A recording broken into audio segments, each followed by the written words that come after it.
सुप्रभात प्यारे बच्चों, मैं आपकी हिंदी की अध्यापिका प्रेमचंद मेमोरियल पब्लिक स्कूल से तीसरी कक्षा में आपका स्वागत करती हूँ। आज हम हिंदी व्याकरण से खंड ख रचना में पाठ 22 निबंध लेखन के बारे में पढ़ेंगे। तो आप अपनी हिंदी व्याकरण की पुस्तक निकाल लीजिए और पेज नंबर 74 पर आइए।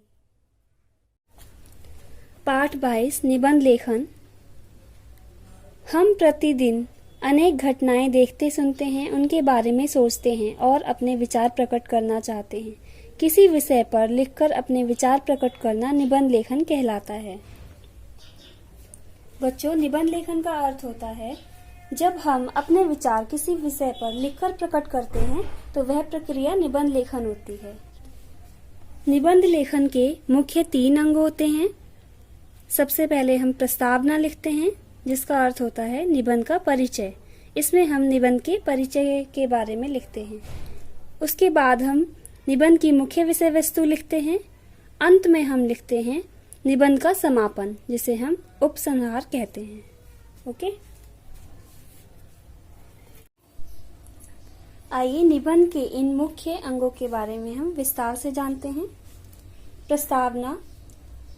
प्रस्तावना या भूमिका इस प्रकार की हो जो विषय वस्तु की झलक प्रस्तुत कर सके, जो कि पाठक को निबंध पढ़ने के लिए प्रेरित कर सके।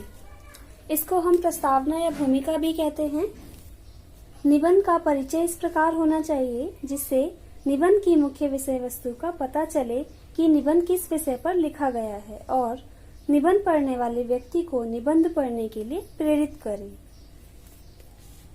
विषय विस्तार। इसमें 3 से 4 अनुच्छेदों में विषय के विभिन्न पहलुओं पर अपने विचार प्रकट किए जाते हैं। यह निबंध का सर्वप्रमुख अंश है। इसमें निबंध लिखने वाला व्यक्ति अपने विचार 3 से 4 अनुच्छेदों में व्यक्त करता है और निबंध की विषय वस्तु का उचित होना अति आवश्यक होता है, क्योंकि यह निबंध का मुख्य अंग होता है। निबंध को पहले रफ लिख लेना चाहिए। पहले क्या बताना है उसके पॉइंट बना लेने चाहिए, उसके बाद उसे अनुच्छेद का रूप देना चाहिए। उपसंहार। यह निबंध के अंत में लिखा जाता है। इस भाग में निबंध में लिखी गई बातों को सार के रूप में एक अनुच्छेद में लिखा जाता है। इसमें संदेश भी लिखा जा सकता है। यह निबंध का समापन होता है।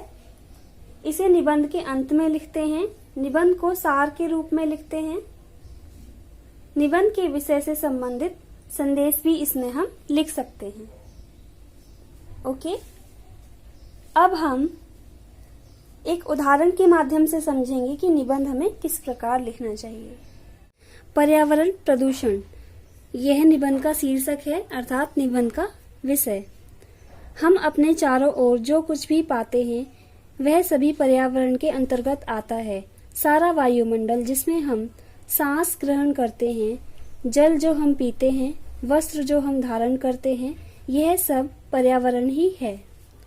यह निबंध का परिचय है, अर्थात प्रस्तावना। अब हम देखते हैं निबंध की मुख्य विषय वस्तु। आज हम जो जल ग्रहण करते हैं, सांस के रूप में जो वायु ग्रहण करते हैं, वह सब दूषित हो गया है। इससे पर्यावरण में असंतुलन उत्पन्न हो रहा है। यह समस्या केवल हमारे देश की ही नहीं अपितु संपूर्ण विश्व की है।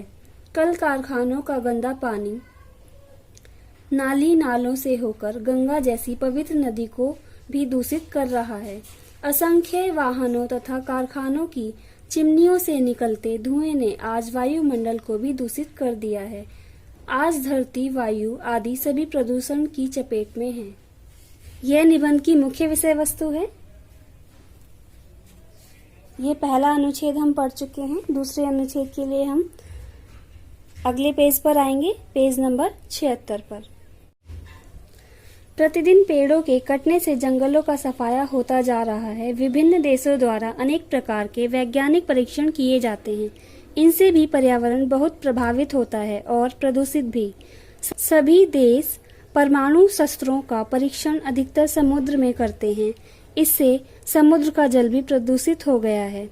प्रदूषित जल और वायु के सेवन से आज सभी का स्वास्थ्य नष्ट हो रहा है। यहाँ तक हमारी निबंध की मुख्य विषय वस्तु थी। अब हम निबंध का समापन देखेंगे, अर्थात उपसंहार। ओके। हमारे पूर्वज पर्यावरण को शुद्ध बनाए रखने हेतु वृक्षारोपण और यज्ञ किया करते थे। वर्तमान में वनों को काटते रहने से पेड़ों का अभाव हो गया है।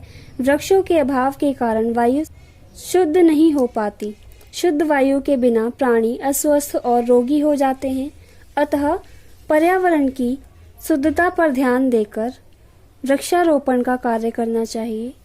कारखानों के दूषित पानी को बहाने से पहले उसके सभी हानिकारक रसायनों को नष्ट कर देना चाहिए। यह हमारे निबंध का समापन था। इसमें यह संदेश दिया गया है कि हमें वृक्ष लगाने चाहिए और कारखानों के दूषित पानी को बहाने से पहले उसके हानिकारक रसायनों को नष्ट कर देना चाहिए, जिससे नदियों नालों का पानी प्रदूषित ना हो। ओके। मैं आशा करती हूँ कि आपको निबंध लेखन अच्छी तरह से समझ में आ चुका है और आप निबंध लिख सकते हैं अच्छे से। यदि आपको निबंध से संबंधित कोई भी प्रश्न पूछना है तो आप बेझिझक पूछ सकते हैं। धन्यवाद।